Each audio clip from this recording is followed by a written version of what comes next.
Je voudrais m'adresser à Maître Breté. Je voudrais m'adresser à Maître Breté, qu'il sache qu'il doit être dans la salle. Il ne doit pas partir. Il doit être dans la salle.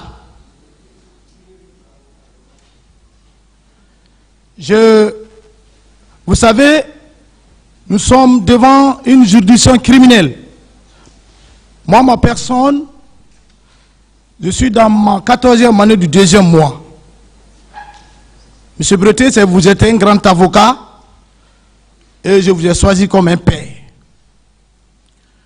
Je voudrais la sagesse que vous avez gardée pendant tout ce temps vous revienne.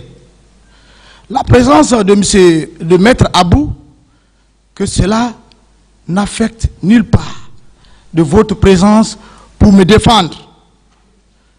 Je vous prie, à l'amour de Dieu, de rester dans la salle. Bien, je dirais tout simplement... S'il vous plaît, arrêtez d'interrompre. S'il vous plaît. S'il vous plaît, maître, on a déjà fini avec cette question. Je voudrais que vous gardiez la sérénité. Non. Vous êtes en train de perturber l'audience. S'il vous plaît. Allez-y, monsieur Marcel.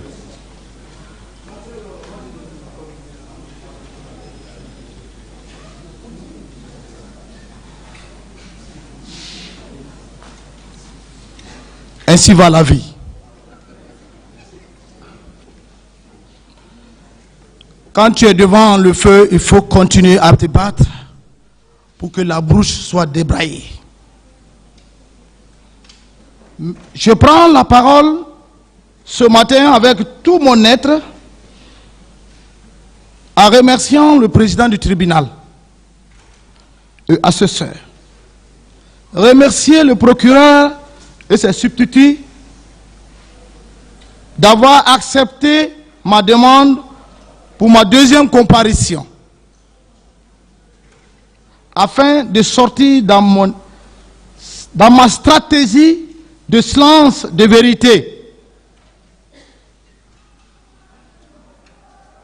Car cette stratégie était purement personnelle. Car je suis un militaire stratège. Avant tout, je demande toutes mes excuses au tribunal criminel qui siège en ce temps. Cette excuse est élargie aux avocats de la partie civile et de la défense, tout particulièrement à mes avocats, de n'avoir pas montré et dit ma stratégie pour la manifestation de la vérité. Cette stratégie est purement militaire, qui est la stratégie qui est le triangle, pointe en avant, base en arrière. Car c'est le terrain qui commande le combattant. Je demande excuse au peuple digne de Guinée de mon silence que d'autres ont profité pour me peindre en noir. Et pourtant, je suis blanc. Je sais que vous allez me comprendre dans le développement de mes déclarations tout à l'heure. Je sais que aussi, vous avez déjà accepté mon excuse, car nous sommes tous Guinéens et Guinéennes. Mais, il fallait cette stratégie de ma part qui m'a permis de vivre aujourd'hui. Et aussi à connaître le vrai visage de chacun pour que la vérité sonne sans hésitation pour le bien-être de l'histoire de notre beau pays, la Guinée. J'ai décidé de dire la vérité qu'est la vérité. Je suis devant Dieu, que Dieu seulement de dire la vérité. Car il est écrit dans la Bible, la parole de Dieu, dans Matthieu chapitre 5, le verset 34 à 37. Moi, c'est Jésus-Christ qui parle. Moi, je vous le dis, ne jurez point aucunement sur le ciel, parce que c'est le trône de Dieu. Ne jurez pas sur la terre, car c'est le marchepied de Dieu. Ne jurez pas ni seulement sur Jérusalem, parce que c'est la vie du grand roi. Ne jurez pas non plus par la tête, car tu ne peux rendre blanc ou noir un seul cheveu. Que votre parole soit oui, oui, non, non. Qu'on nous ajoute. Ce que l'on ajoute vient du malin. Sur la base de ces versets bibliques, je m'en remets à Dieu de dire que la vérité. C'est au tribunal d'apprécier cette vérité. Et je sais que ce sont des professionnels. Et je ne doute pas de leur appréciation. Car c'est la vérité qui va sonner tout à l'heure. C'est pourquoi certains ont peur que je parle. Et je vais parler. Je remercie Maître Berté, mon père. Soyez courtois. Vous êtes un grand, des grands. Dieu est grandeur.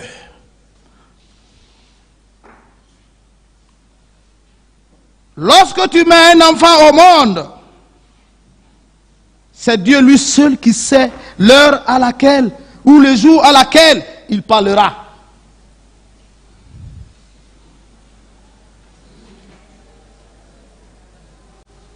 Alors, aujourd'hui, Dieu a choisi pour me libérer, pour libérer mon cœur. La vérité et le mensonge sont deux livres parallèles. Et la vérité a toujours eu la victoire sur le mensonge. C'est ça, c'est clair.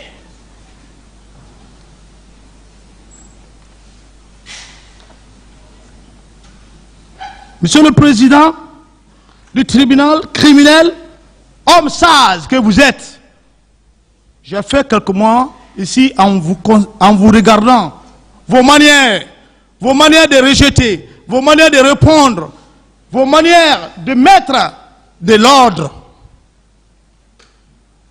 Vous savez, il y a un adage africain qui dit, le crapaud ne mord pas. Mais quand tu le piétines, tu le piétines, tu le piétines, tu le piétines, il est obligé de te mordre. Mon cœur souffre. Il faut que je relâche. Je suis un chrétien. Je suis un dirigeant de l'église. C'est nous qui avons bâti l'église, agrémenté l'église de la maison centrale. Je prie pour des gens et ils gagnent la guérison. Je suis un homme de Dieu. Je ne peux pas accepter que mon cœur souffre sans dire ma part de vérité. Quelle que soit la condamnation ou ma liberté, et je sais que je serai libéré dès après cette déclaration.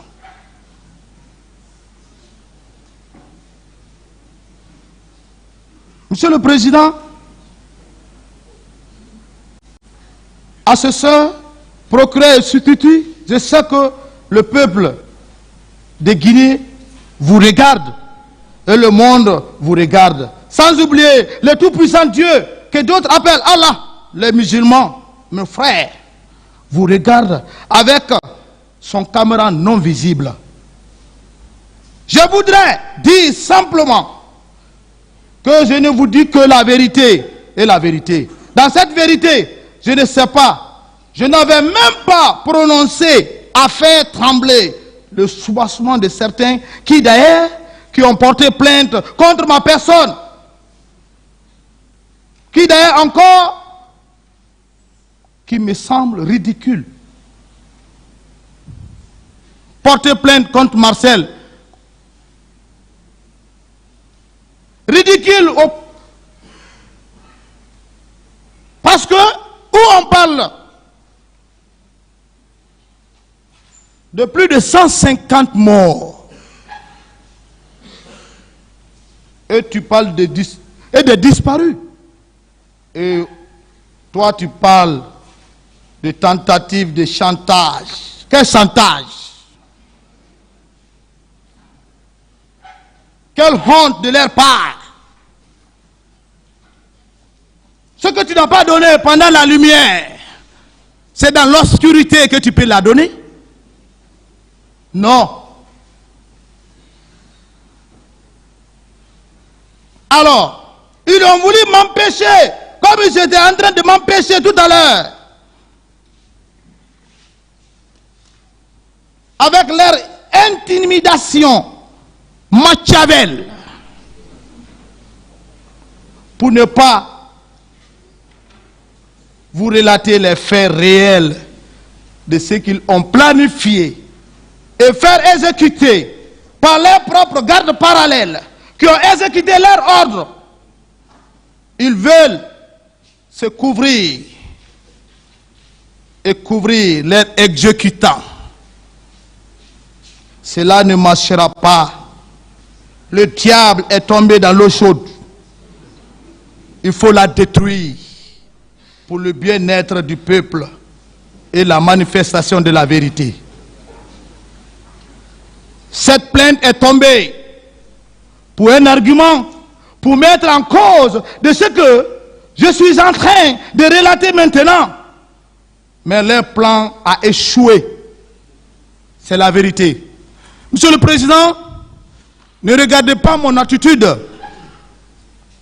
où je suis en train de parler en haute voix ou bien agité.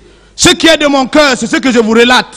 Je suis un militaire, un vrai militaire, stratège. Et c'est ma stratégie qui a porté le président Moussa Dadis Camara au pouvoir. L'homme qui est devant vous, je suis la clé du pouvoir de Moussa Dadis Camara, le président, capitaine. Toumba Diakité, le commandant, est la porte principale.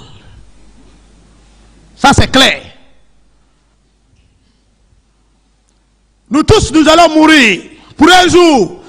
Avocat de la défense et la partie civile, je ne sais pas, des accusés et de la partie civile, bien sûr la défense et la partie civile des avocats, je vous déclare, et le tribunal, la clé du pouvoir de Dadis, c'est le capitaine Marcel Guilavogui. Sans moi, Dadis, le président, n'allait pas accéder au pouvoir. C'est pourquoi j'ai décidé de déclarer, parce que c'est ce qui a fait trembler certains. Quand Marcel va parler, c'est fini. Ce que j'ai fait, je le dirai ici à la barre.